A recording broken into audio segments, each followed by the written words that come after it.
is an ongoing contractual relationship with the state.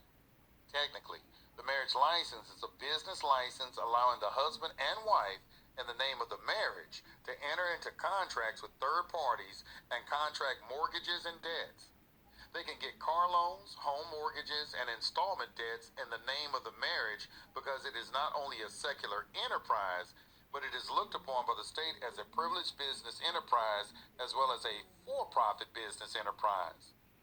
The marriage contract acquires property throughout its existence, and over time, it is hoped, increases in value. The marriage contract bears fruit by adding children. If sometime later the marriage fails and a divorce results, the contract continues in existence. The divorce is merely a contractual dissolution or amendment of the terms and conditions of the contract. Jurisdiction of the state over the marriage, over the husband and wife, now separated, continues and continues over all aspects of the marriage, over marital property, and over children brought into the marriage.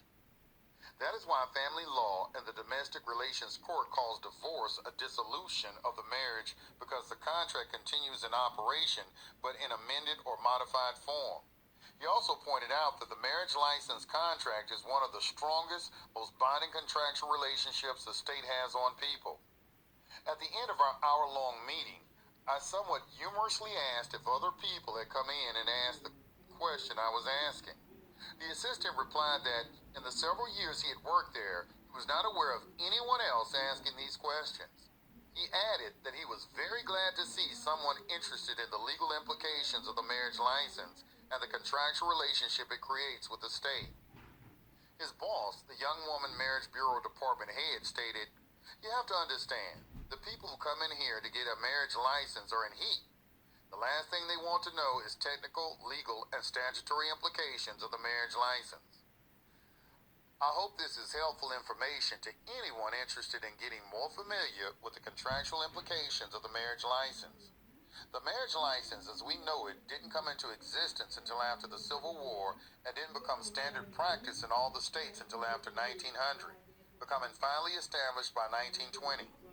In effect, the states or governments appropriated or usurped control of marriages in secular form and in the process declared common law applicable to marriages abrogated. Essentially, the husband and wife became married to the state. Anything the two produced became the property and control of the state. Such contracts can be considered void due to non-full disclosure or can be terminated when full disclosure is realized. Please pass this information along and share it as widely as possible.